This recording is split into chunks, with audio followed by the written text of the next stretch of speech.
สวัสดีครับใครๆก็เข้าครัววันนี้กลับมาพบกับน้าอีกแล้วนะครับวันนี้น้ามีเมนูเอาใจคนรักชีสแล้วก็เบคอนนะครับ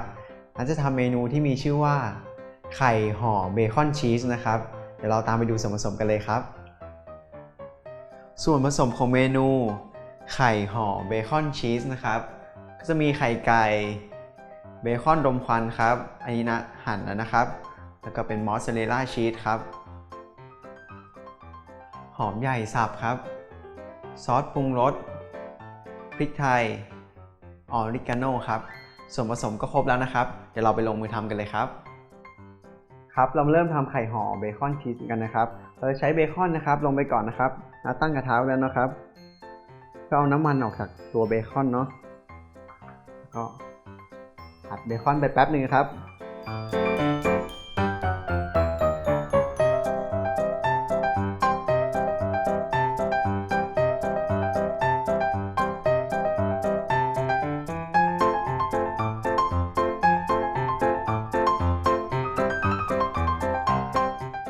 เวลาเราผัดตัวเบคอนจะมีน้ำมันออกมานะครับเราก็ตักออกทิ้งนิดนึงนะครับเดี๋ยวมันจะเยอะเกินไปนี่นะครับเบคอนก็เปลี่ยนสีนะครับจะได้ประมาณนี้นะครับเดี๋ยวเราก็ใส่หัวหอมสับลงไปนะครับ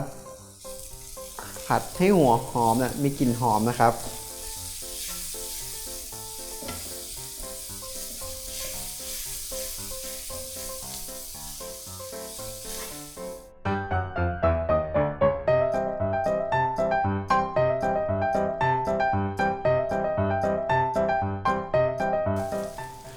หัวหอมก็มีกลิ่นหอมแล้วอ่อนลงแล้วนะครับ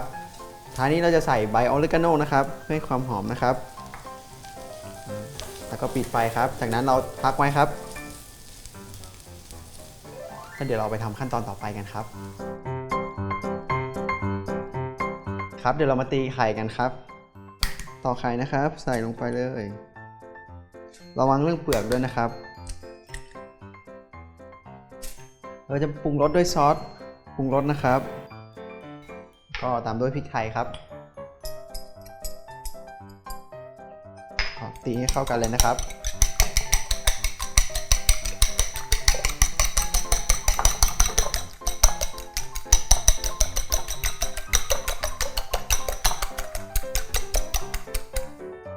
ไข่ก็เข้ากันแล้วนะครับเดี๋ยวเรามาทอดกันครับ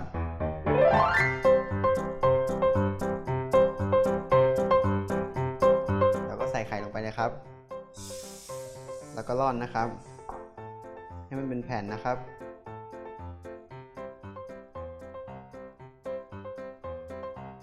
ใครอยากได้บางๆนะครับก็สามารถเทไข่ที่เหลือนี้ออกได้เลยนะครับจะทิ้งไว้นะครับไข่ก็เริ่มสุกแล้วนะครับเดี๋ยวเราจะใส่ชีสลงไปนะครับ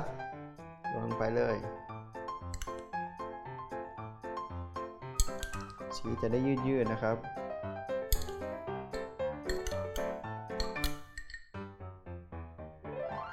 เดี๋ยวรอให้ไข่สุกกว่านี้อีกนิดนึงนะครับเดี๋ยวเรามาพับกันครับ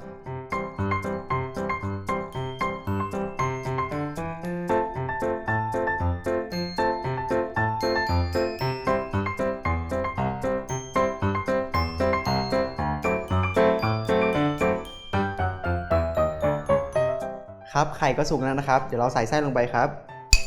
เบคอนที่เราผัดไว้เมื่อกี้นะครับใส่ลงไปตรงกลางนะครับเพราะเดี๋ยวเราจะพับนะครับจากนั้นเราก็แซะเลยนะครับแล้วก็พับมันนะครับแล้วก็มือจับนิดนึง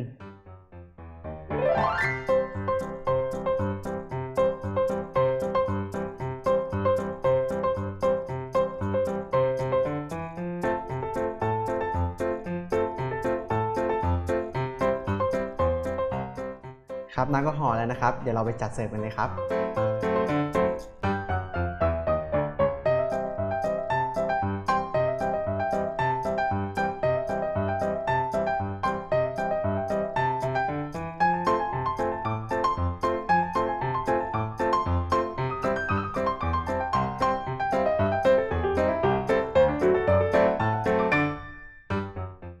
เสร็จแล้วนะครับไข่ห่อเบคอนชีสนะครับสำหรับใครที่อยากทำตามนะครับสามารถเข้าไปดูอัตราส่วนได้ที่เว็บไซต์ของเรา foodtravel.tv นะครับสำหรับวันนี้น่าลาไปก่อนครับสวัสดีครับ